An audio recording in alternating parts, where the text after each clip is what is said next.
বিশাল এক পাহাড় যার মাঝে জমে আছে অ্যাভালাঞ্চ বা বরফের ধস। পাহাড়ে জমে থাকা এমন বরফের ধস অতিরিক্ত হয়ে পড়লেই তা সৃষ্টি করতে পারে অকল্পনীয় বিপর্যয়। নেপালের সীমান্ত এলাকায় সম্প্রতি ঠিক এমনটাই ঘটেছে।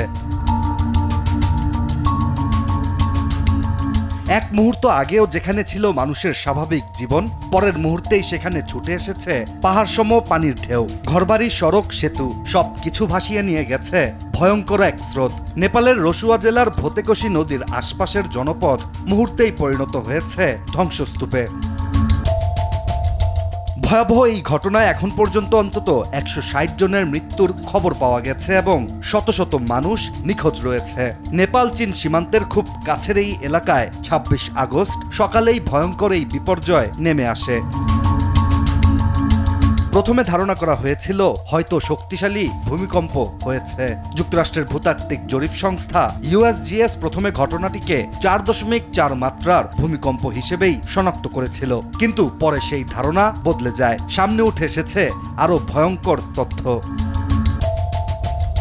নতুন বিশ্লেষণে USGS জানিয়েছে নেপালের আকস্মিক বন্যার পেছনে আসলে কোনো ভূমিকম্প ছিল না। মূলত পাহাড়ের বিশাল অংশে বরফ ও পাথরের ভয়ঙ্কর ধস নেমে আসার সময় যে শক্তিশালী কম্পন তৈরি হয়েছিল সেটি ভূমিকম্পের মতো সিগন্যাল তৈরি করে, যার মাত্রা ছিল প্রায় 5.2 মাত্রার ভূমিকম্পের সমতুল্য।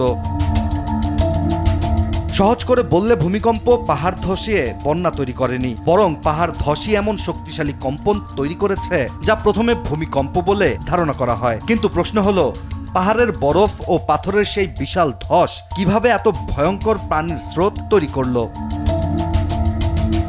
বিজ্ঞানীদের একটি প্রাথমিক ধারণা হলো, পাহাড়ের ওপর জমে থাকা বরফ ও পাথরের একটি বিশাল অংশ হঠাৎ ভেঙে নিচে নেমে আসে। সেই ধস গিয়ে পড়ে লেন্দেখোলা নদীতে। নদীর পথ কোনো এক পর্যায়ে বরফ, পাথর ও ধ্বংসাবশেষে আটকে যায়। ফলে নদীর পানি আটকে গিয়ে অনেকটা সময় ধরে জমতে শুরু করে। সেই জমে থাকা পানি একসঙ্গে বিপুল বেগে বেরিয়ে এসেই ভয়াবহ এই বিপর্যয় ঘটিয়েছে বলেই ধারণা বিজ্ঞানীদের।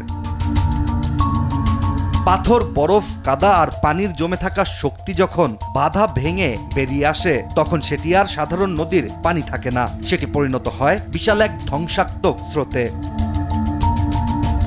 আর ভয়ঙ্কর সেই স্রোত নেমে আসে ভোতেকশী নদীর উপর। এরপর চোখের পলকে নদীর পানি ভয়ঙ্কর রূপ নেয়, যা একাধিক ভিডিও ফুটেজে দেখা গিয়েছে। বিশাল ঢেউয়ের মতো পানির স্রোত জনবসতির ওপর আছড়ে পড়ছে। কোথাও রাস্তা নেই, কোথাও সেতু নেই, কোথাও আবার ঘরবাড়ির চিহ্ন পর্যন্ত নেই, যেন পাহাড় নিজেই ভেঙে এসে সবকিছু গিলে ফেলেছে।